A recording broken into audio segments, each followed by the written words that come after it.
Bradley, I think everyone's in agreement some kind of reform is needed here. What do you think that looks like? Yeah, definitely. They need to reform the way in which they recruit officers and then train them, just as the other panelists have said. The problem that the Secret Service has is very similar to the problems that we see in the Army, Navy, other areas of the armed forces, is that we often stress test these individuals and these agents because they're understaffed and overworked. And that leads to what? Declining amounts of agents coming into the agency.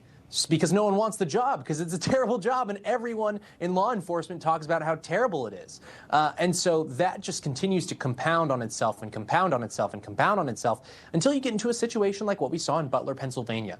And absolutely, it's a tinderbox waiting to explode if any one of these assassination attempts or any one of these efforts ultimately is successful.